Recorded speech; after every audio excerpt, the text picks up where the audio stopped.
मैं प्रेस के साथियों का धन्यवाद देता हूं। साथ ही साथ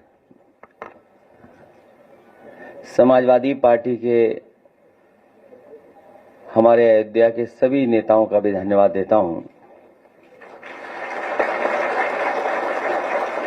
और अयोध्या को लेकर के कोई पहली बार समाजवादी लोग प्रश्न नहीं कर रहे हैं। इससे पूर्व में भी समय समय पर जब किसान आए, व्यापारी आए और हमारे गरीब जिनके साथ अन्याय हुआ उस समय आए, तो हम लोगों ने समय समय पर प्रेस के माध्यम से सरकार को जानकारी देने का काम किया। लेकिन सरकार सुनने वाली नहीं है। और जो कुछ समाजवादियों ने जिस समय रखा, सरकार ने कोई कार्रवाई उस पर नहीं की। और उसका परिणाम यह है कि अधिकारी और भारतीय जनता पार्टी के लोग मिलकर के लूट में लग गए हैं। और जहां लूट होगी वहां विकास नहीं होगा। जहां लूट होगी वहां विकास नहीं होगा। और हम अपनी पार्टी के नेताओं का धन्यवाद देते हैं कि अयोध्या का काला चिट्ठा लूट का जो उन्होंने आज बताया है, वो जानकारी दी है, ये केवल अयोध्या का नहीं है। अगर अयोध्या जैसी पावन धरती पर ये भारतीय जनता पार्टी के लूट कर सकते हैं, तो आप सोचिए उत्तर प्रदेश में और जिलों में कितनी लूट हो रही होगी। अयोध्या जैसी पावन धरती पर जो किसान स्वयं ऐसे अच्छे कार्य के लिए जमीन देना चाहते थे, जिस समय मांग थी कि सर्किट रेट बढ़ाया जाए, इनको मुआवजा दिया जाए, सरकार ने किसानों को कहीं मुआवजा नहीं दिया जो उनकी मांग थी उसके अनुसार। लेकिन जब गरीब किसान भोले भाले लोगों से जमीन ले ली, जब दूसरे लोगों के पास जमीन पहुंच गई और अपने लोगों के पास उनके जमीन पहुंच गई, उसके बाद अयोध्या का सर्किट रेट से लेकर के सब बढ़ा दिया गया। क्या ये राजस्व की क्षति नहीं है? और मुझे खुशी है इस बात की कि तमाम भारतीय जनता पार्टी के पदाधिकारियों की सूची और अधिकारियों ने जिन्होंने जमीन ली है, उनकी रजिस्ट्रियों की कॉपी हमें दी है। ये रजिस्ट्रियों की कॉपी है। और यही नहीं है, बहुत बड़ी संख्या में फाइल में हैं ये सब। केवल यही लूट नहीं हुई, सेना जैसी जो डिफेंस है, उस डिफेंस के जमीन से कोई छेड़खानी नहीं करता। कभी इस डिफेंस की जमीन की तरफ कोई नहीं देखता। और जहां पर फायरिंग रेंज थी, जहां पर आर्टिलरी या और अभ्यास के लिए इस्तेमाल जमीन होती थी, उस जमीन को भी इन्होंने भारतीय जनता पार्टी के लोगों ने बेच दिया।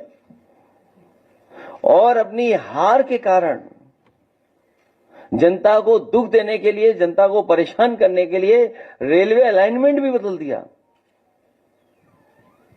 जो अलाइनमेंट पहले था उसमें किसी गरीब की ज्यादा जमीन नहीं जा रही थी, किसी का कारोबार नहीं खत्म हो रहा था। लेकिन जानबूझ करके भारतीय जनता पार्टी ने कि अब चुनाव हार गए हैं, सरकार उनकी है, तो हम रेलवे का भी अलाइनमेंट बदल देंगे। और रेलवे का अलाइनमेंट भी बदलने के काम चल रहा है, जिससे कि गरीबों की जमीन वो छीन ले, घर मकान जो सदियों से रह रहे हैं, जो कारोबार कर रहे हैं, उनका छीन ले। तो ये तो अयोध्या केवल एक जिला है। इसी तरह पूरे प्रदेश में हर जिले में भारतीय जनता पार्टी लूट मचा रही है। तो क्या है जीरो टॉलरेंस उनका करप्शन के लिए, जिन्होंने नारा दिया कि हमारा जीरो टॉलरेंस है करप्शन के लिए? क्या यही जीरो टॉलरेंस है इनकी कि अपने लोगों को और माला माल बना दें? क्योंकि भोली वाली जनता को यह नहीं आभास था कि इस जमीन की कीमत कल क्या होगी, लेकिन अधिकारी और बीजेपी के लोगों को पता था कि कल इसकी कीमत क्या होगी। ये सबसे ज्यादा बड़ी लूट अगर कहीं हुई है तो अयोध्या में भारतीय जनता पार्टी और अधिकारियों ने मिलकर के लूट की है। हम अपने गरीबों को जो आए आज हैं, इनको कहना चाहते हैं कि समाजवादी आपके साथ हैं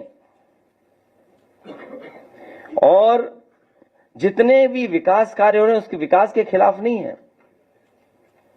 अयोध्या वर्ल्ड क्लास सिटी बने, अयोध्या के पास और अयोध्या के आसपास वर्ल्ड क्लास इंफ्रास्ट्रक्चर हो। हालांकि उसके लिए दिमाग चाहिए होता है।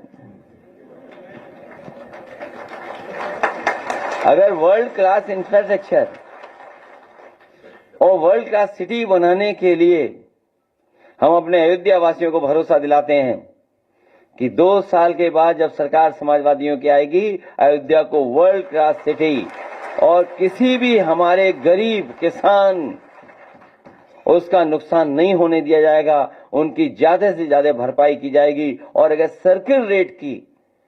सर्किल रेट भी हमें बढ़ा करके अगर अयोध्या वासियों को मुआवजा देना पड़ा तो सर्किल रेट बढ़ा करके उनको मुआवजा दे करके उनके घर परिवार में भी खुशहाली लाने का काम करेंगे।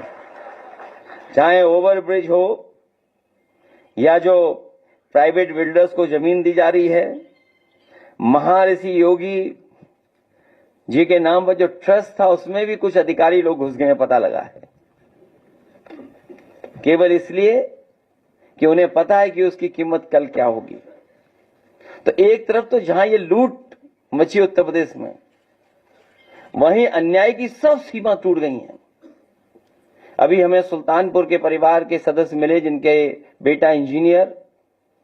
कोई कल्पना कर सकता है आज के समय पर कि मुंह पर टेप लगा दिया जाए, हाथ पैर बांध दिए जाएं और पीट पीट करके उसकी जान ले ली जाए? क्या ये सुल्तानपुर की पहली घटना थी? इससे पहले भी इसी तरह की घटना हुई थी। अगर आपको याद हो कि भारतीय जनता पार्टी से संबंधित रखने वाले ने एक हत्या की थी वहीं पर सुल्तानपुर में। और अभी जो झूठी कहानी पढ़ी जा रही है एनकाउंटर को लेकर के, कोई ऐसा व्यक्ति नहीं है जो न जानता हो कि भारतीय जनता पार्टी की सरकार में झूठे एनकाउंटर हो रहे हैं, हत्या की जा रही है। जो मंगेश यादव की हत्या हुई है, गांव से लेकर के आसपास के लोग जानते हैं कि पुलिस रात में आई थी, उठा ले गई, पुलिस उठा करके लेके गई एसटीएफ। और सोचिए आप कैसी कहानी गढ़ी गई कि उसके पास नया बैग था, अमेरिकन टूरिस्ट बैग बताया गया, और जब बैग खोला गया तो उसमें भी कपड़े नए मिले शोरूम से खरीदे हुए। और जो मोटरसाइकिल मिली, सुनने में आ रहा है कि जो मोटरसाइकिल जिसकी चोरी हुई थी कई दिनों बाद एफआईआर लिखी गई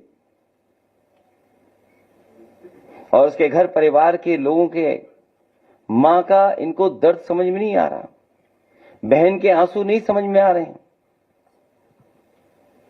और सोचिए कैसा दिमाग इनका, सरकार ने कैसी होशियारी दिखाई कि चप्पल में इनकाउंटर कर दिया। बताइए आप कैसा दिमाग है इन लोगों का, क्या होशियारी दिखाई। कौन नई तस्वीर देख करके बता सकता है कि यह झूठा इनकाउंटर हुआ था? और यह पहला झूठा इनकाउंटर नहीं है यूपी का, तमाम इनकाउंटरों पे उंगली उठी है।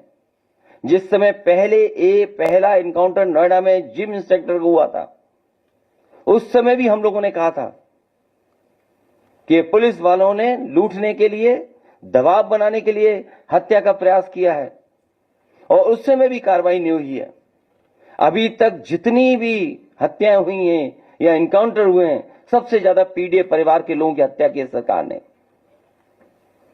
हम लोग न्याय दिलाने के लिए सदन से लेकर के और संघर्ष के बीच में भी जाना पड़ेगा, तो समाजवादी लोग पीछे नहीं रह सकते।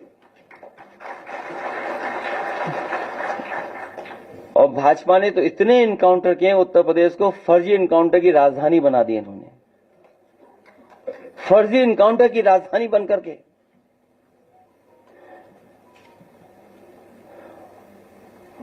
और फिर नकारात्मक दिल वाले और दिमाग विनाश कर सकता है, विकास नहीं कर सकता। जिसकी सोच नकारात्मक हो और जिसका दिल और दिमाग नकारात्मक हो, वो विनाश ही कर सकता है, विकास नहीं कर सकता। और फिर जो हार्टलेस है उससे उम्मीद भी क्या करनी है? जो हार्टलेस है उससे उम्मीद क्या करें हम लोग? हालांकि वो वीडियो नहीं चलाना मैं चाहता हूं जो जिसमें भाषा क्या इस्तेमाल की गई है। अगर आप कहेंगे तो मैं वो भी चलवा दूंगा,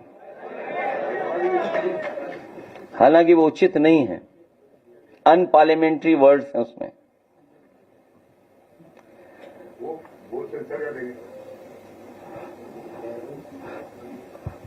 अगर दिमाग होता तो चप्पल में एनकाउंटर नहीं करते।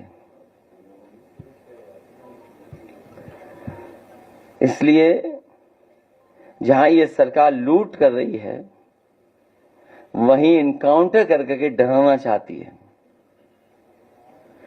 और केवल बदनाम करने के लिए जानबूझ करके ढूंढ ढूंढ करके कि कौन है, किसको इनकाउंटर किया जाए, वो भी अधिकारी बैठ करके रणनीति बनाते हैं। सोचो, जो रात भर बैठ करके रणनीति बनाएंगे उनसे क्या उम्मीद करोगे न्याय की? आप रणनीति इसी बात की बनाते हो कि हत्या करनी है, वो हत्या में न पकड़े जाएं, तुमसे उम्मीद क्या करोगे आप? केवल फेक इनकाउंटर नहीं, बल्कि संविधान ने जो अधिकार दिए हैं उन अधिकारों को ये सरकार छीन रही है। 69,000 वाले बच्चे कितना आंदोलन कर रहे हैं, सोचिए, कोई कल्पना कर सकता है? लेकिन ऐसी साजिश, षड्यंत्र कि दोनों को भिड़ा दो, आप दोनों को भिड़ा दो। इसलिए भाजपा किसी की सगी नहीं है, न इनकी न उनकी। भाजपा किसी की सगी नहीं हो सकती, केवल उन्हें अपना स्वार्थ सिद्ध होना चाहिए। इसलिए जहां लूट की गई है उसके कागज आए हैं। मैं तो लीड ऑपोजिशन से दोनों सदनों में कहूंगा कि बाकायदा पूरी सूची सदन में दी जाएगी और समय आने पर कि हम लोग कैसे आगे बढ़ें उस पर भी हम लोग काम करेंगे।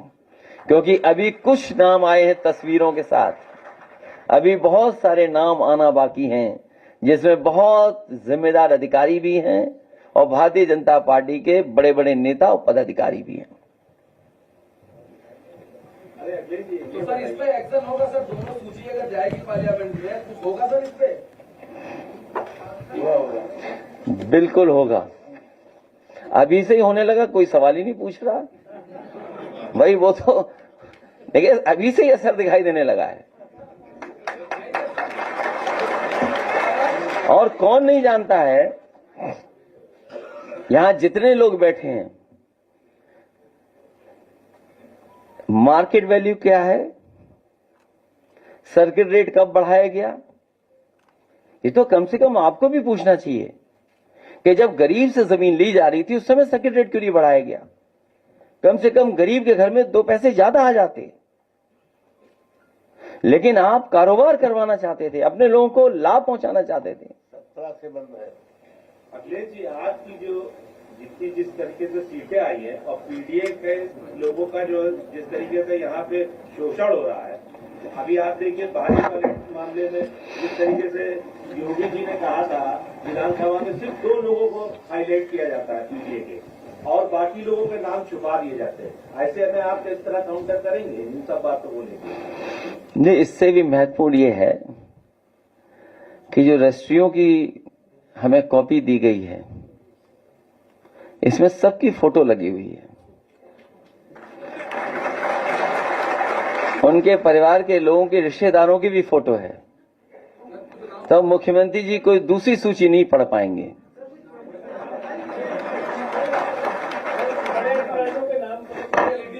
ये तो मैं समझता हूं, आप पत्रकार साथी हैं, आप भी खोजबीन में माहिर हैं, मुझे उम्मीद है इसके बाद आप खोजबीन करेंगे और तमाम अधिकारी और तमाम भारतीय जनता पार्टी के नेताओं के आप भी निकालेंगे नाम और अखबारों में फ्रंट पेज पे छापेंगे आप।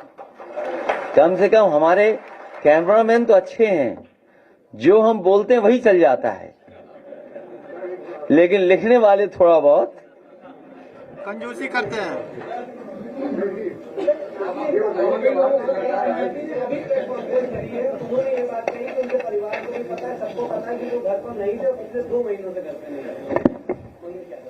मोटरसाइकिल कहां से आई आपने नहीं पूछा? वो बैग जो अमेरिकन एक्सप्रेस का नया दिखाई दे रहा है वो कहां मिला? कम से कम इतना तो दिमाग रखते कि चप्पल पहन करके खून बहते हुए तस्वीर न खिंचवाते। और फिर आप खुद स्वीकार कर रहे हैं, कोई एसटीएफ से सवाल पूछ लेगा, ये स्पेशल टास्क फोर्स है, कुछ लोगों ने फिल फॉर्म कुछ और भी बनाया है, क्या आप सवाल पूछ लोगे? नहीं पूछ पाओगे। अध्यक्ष जी, एक सवाल ये है कि मुख्यमंत्री ने कहा है कि सपा और अखिलेश यादव अपराधियों में भी जाति और पीढ़ी ढूंढ रहे हैं, क्या कहेंगे सर अभी ताजा बयान में? मठाधीश और माफिया में कोई ज्यादा फर्क नहीं होता।